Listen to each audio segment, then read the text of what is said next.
Dakatarisa kudenga mtsotsi pamatama ose mumastreets esocial media imo ndinoswera ndichitenderera ndichiona kuvheta kuti nyaya dzachona dziri kufamba sei.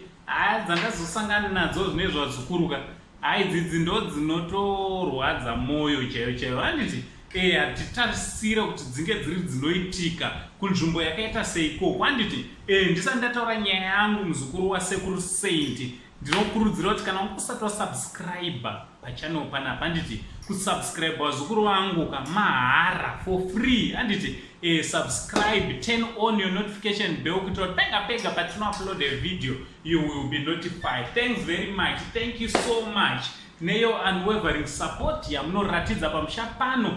Mushande wenyu basa richienda mberi handiti so mukutendera kwane ndichita mastreets esocial media vazukuru vasekuru Saint ndabva ndapfuurawo nekusvondo handiti ndapfuura nekusvondo yemasavadha handiti ku7th day kune nyaya iri kuvazukuru, nyaya yamufundisi vanonzivo Pastor Chipunza handiti Pastor Chipunza vari muchipatara vari kunzi vakadyiswa poison vazukuru zviri kufungidzirwa kana kuti zviri kunzi mufundisi vakadyiswa poison nemamwe mafundisi nekuda kwechigaro vazukuru, nekuti zviri kufungidzirwa kunzi zvoni sezvo ivo mufundisi Chipunza varivo vari kudiwa nevanhu panguva ino yavari pakati pekuda kuita sarudzo kana kuti maelections ekutsvaga mutungamiriri musvondo yekwavo.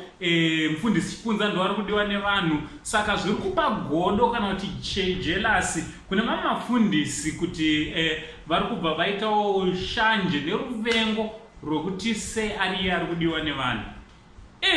Ndo zvimwe chete zvandaisa panapa. Ndingokudzai zvandaisa panapa vazukuru, nyaya haisi yangu handiti masavadha vazukuru vangu musazondivenga handiti ndinofara ndazotsikawo mucomment section. Macomments ndoiwawandirisa panapa zvakare kuti muzvionere zviri kuratidza kuti vazukuru vazhinji vazukuru vangu vamwe havasi kufara nenyaya iyi, especially veku7th days. Asi pane umwe azotaura zvikanzi aiwa pane kusajekesewa kwaitika panyaya iyi nekuti mufundisi pamwe chete vava kunonzi vane chirwere chavanacho, chirwere cheitsva handiti chemakidneys. Vanonzivo vanotomboenda vachinoitwa yavanoitwa hanzi inonzi chimuzukuru dialysis, hanzi chi right, hanzi nemuzukuru wangu panapa inonzi dialysis handiti yemykidneys kana kuti yeitsvo. So vazukuru, what do you think nenyaya iri panapa yekuti mafundisi vari kufungidzirwa kunzi vakuda kuurayana nekuda kwechigaro, izvi zvisingatarisirwe kuvanhu vesvondo, zvisingatarisirwe kuvana vesangano handiti vana vaMwari, asi tinofanira kunge tiri tinoratidzana rudo handiti.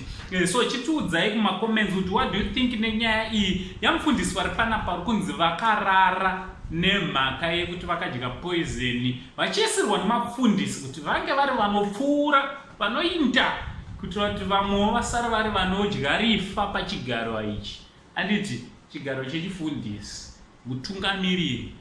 What do you think vazukuru vasekuru Saint nauncle Saint, the only Zimbabwean uncle? Ngataura nekumacomments toatati much love.